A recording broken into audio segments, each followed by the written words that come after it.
எல்லாருக்கும் வணக்கம். இன்றைக்கி என்ன டிஷ்ஷுன்னு பார்க்குறதுக்கு முன்னாடி என்னோடய சேனலை சப்ஸ்கிரைப் பண்ணாதவங்க சப்ஸ்கிரைப் பண்ணிவிடுங்க. பக்கத்தில் இருக்கிற பெல் பட்டனை கிளிக் செஞ்சுடுங்க.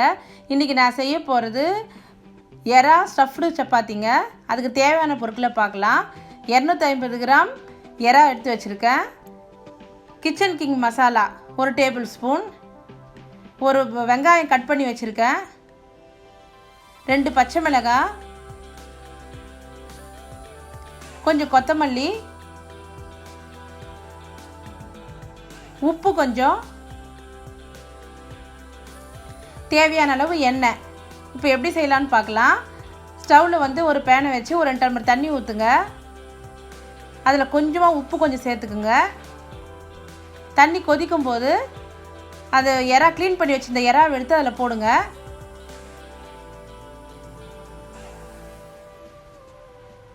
ஒரு 2 நிமிஷம் அப்படியே இருக்கட்டுங்க தண்ணியிலையே. அப்புறம் அதை வடிகட்டி ஒரு பிளேட்டில் எடுத்து வச்சுக்கோங்க.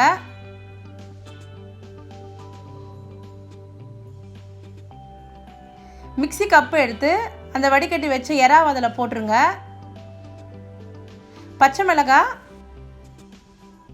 பொடியாக கட் பண்ணி வச்ச ஆனியனும் அதில் போட்டுருங்க. கொத்தமல்லி கொஞ்சம், kitchen king masala 1 table spoon, கொஞ்சமாக உப்பு, 1 ஸ்பூன் ஆயில் போட்டு மிக்சியில் அரைச்சி இந்த மாதிரி கிரைண்ட் பண்ணிக்கோங்க. இது ஒரு பிளேட்டில் எடுத்து வச்சுருங்க. சப்பாத்திக்கு மாவு வந்து முன்னாடி வீடியோலேயே நான் பிசைறது எப்படின்னு காமிச்சிருக்கிறேங்க, அதை பார்த்துக்கோங்க. இப்போ இந்த மாவுலேருந்து ஒரு சின்ன சின்ன உருண்டைகளாக எடுத்துப்போம். மீடியம் சைஸ் எடுத்துக்கோங்க. எடுத்து இந்த மாதிரி தேய்ச்சிக்க, நல்லா உள்ளங்கையில் வச்சு நல்லா அழுத்தி தேய்ச்சிக்கோங்க. இப்போ மாவு வந்து ரவுண்டாக மாவு கொஞ்சம் தூவி நல்லா ரவுண்டாக தேய்ச்சிக்கோங்க.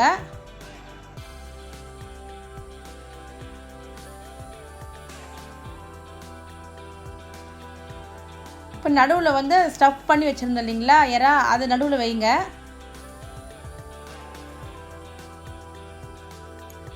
மாவு தேய்க்கும்போது நடுவில் கொஞ்சம் திக்காக இருக்கணுங்க. இப்போ வந்து இந்த மாதிரி மடிச்சுக்கோங்க. ஏன்னா இந்த மாதிரி மடிக்கும் போது திக்காக சுற்றி இருக்கிற அந்த மாவு வந்து எடுத்துறதுக்காக தான் இந்த மாதிரி நம்ம மடிக்கிறோம். அது பாருங்கள், மேலே இருக்கிற மாவு எடுத்துருங்க. இப்போ இந்த மாதிரி ரவுண்ட் பண்ணிக்கோங்க. ஷேப்பாக பண்ணி கொஞ்சம் மாவு போட்டு மெல்லமாக தேய்ங்க. அழுத்தி தேய்க்கக்கூடாது, ஏன்னா ஸ்டஃப்பெல்லாம் வெளியே வந்துடும். கொஞ்சம் மாவு போட்டு தேய்ங்க.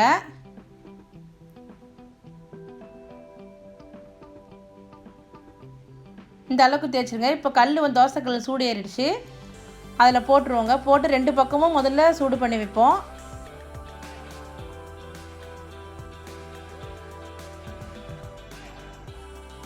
இப்போ 2 பக்கமும் போட்டு திருப்பிக்குங்க. இப்போ மேலே வந்து நெய் போட்டுக்கோங்க. நெய் போட்டு ஃபுல்லாக அப்படியே ஸ்ப்ரெட் பண்ணி விடுங்க. இதுக்கு வந்து நெய் தாங்க போடணும். நெய் தான் ரொம்ப டேஸ்ட்டாக இருக்கும். நெய் வேணான்றவங்க எண்ணெய் சேர்த்துக்கலாம், ஆனால் வந்து நெய் தாங்க ரொம்ப நல்லாயிருக்கும். இப்போ இந்த பக்கம் திருப்பியும் அங்கேயே நெய் போட்டு அப்படியே ஸ்ப்ரெட் பண்ணி விடுங்க ஃபுல்லாக.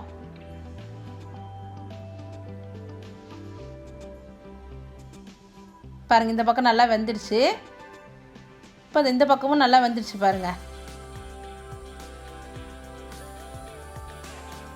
ரெடி ஆகிடுச்சுங்க. இதுக்கு வந்து தக்காளி சட்னி வச்சுருக்கேன் நான் பக்கத்து சைட் டிஷ்ஷு.